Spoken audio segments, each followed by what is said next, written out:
উপদেষ্টা নাহিদ ইসলামের সাথে বা সমন্বয়ক নাহিদ ইসলামের সাথে আমাদের কোনো পারিবারিক সম্পর্ক নেই। আসিফ মাহমুদ এবং নাহিদকে কিন্তু তুলে নেওয়া হয়েছিল। ঠিক তখন কিন্তু আমি সকল মিডিয়াকে গণমাধ্যমকে জানিয়েছি ওকে তুলে নেওয়া হয়েছে।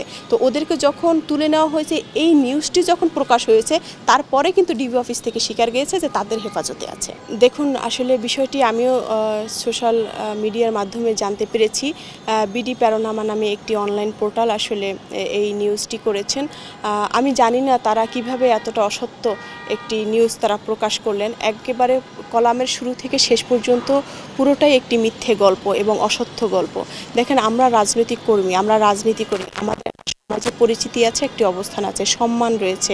সেই সম্মানটাকে ক্ষুণ্ণ করার জন্য, মানহানি করার জন্য একটি গোষ্ঠী, একটি শ্রেণী আমাদের পিছনে লেগেছে। গণ অধিকার, ভিপি নূর তথা ফাতিমা তাসনিম এদের ইমেজ ক্ষুণ্ণ করার জন্য নানা সময় রিউমার ঘটিয়েছে, নানা সময় তারা বিভিন্ন ধরনের প্রোপাগান্ডা ছড়িয়েছে। তারই অংশবিশেষ আসলে এই নিয়োগ প্রজ্ঞাপন জারি করা বা এই নিউজটি।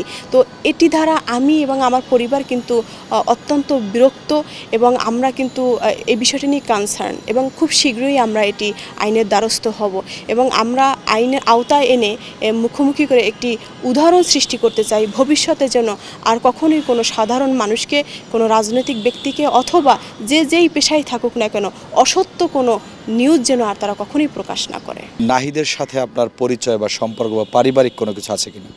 দেখুন, নাহিদ হচ্ছে আমাদের সাবেক ছাত্র অধিকার পরিষদের ঢাকা বিশ্ববিদ্যালয় শাখার দায়িত্বশীল ছিলেন।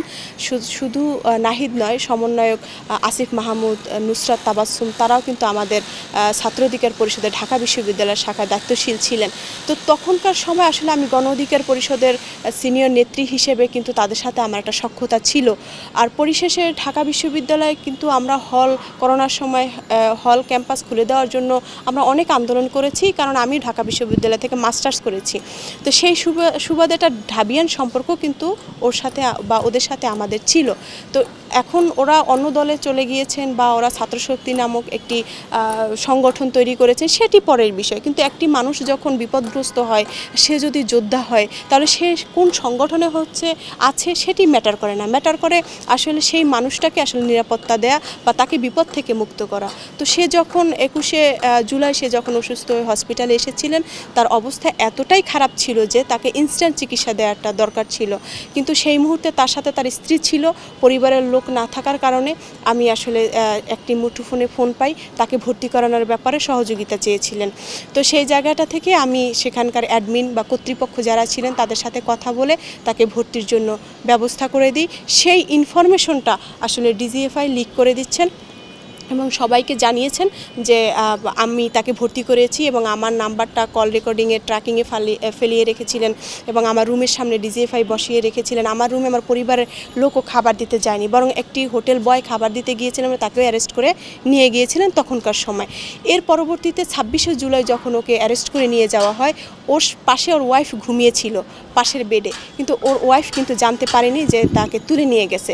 ঠিক তখন আমি সিদ্ধান্ত নিয়েছি যে ইনস্ট্যান্ট আমি যদি ইন্টারন্যাশনাল মিডিয়াকে যদি না জানাই কিংবা বাংলাদেশের যে মিডিয়া রয়েছে তাদেরকে যদি না জানাই, তাহলে ওকে হয়তো এইবার মেরে ফেলবে। আমি আতঙ্কের জায়গা থেকে তাকে যে তুলে নেওয়া হয়েছে এবং তাকে কিন্তু রিলিজ দেওয়া হয়নি, জাস্ট জোরপূর্বকভাবে আসিফ মাহমুদ এবং নাহিদকে কিন্তু তুলে নেওয়া হয়েছিল। ঠিক তখন কিন্তু আমি সকল মিডিয়াকে গণমাধ্যমকে জানিয়েছি ওকে তুলে নেওয়া হয়েছে। তো ওদেরকে যখন তুলে নেওয়া হয়েছে, এই নিউজটি যখন প্রকাশ হয়েছে তারপরে কিন্তু ডিবি অফিস থেকে স্বীকার গিয়েছে যে তাদের হেফাজতে আছে। উপদেষ্টা নাহিদ ইসলামের সাথে বা সমন্বয়ক নাহিদ ইসলামের সাথে আমাদের কোনো পারিবারিক সম্পর্ক নেই, তবে রাজনৈতিক সম্পর্ক রয়েছে, সেটি বা ঢাবিয়ান সম্পর্ক রয়েছে, বড় ভাই ছোট বোন হিসেবে, কিন্তু পারিবারিক কোনো সম্পর্ক নেই।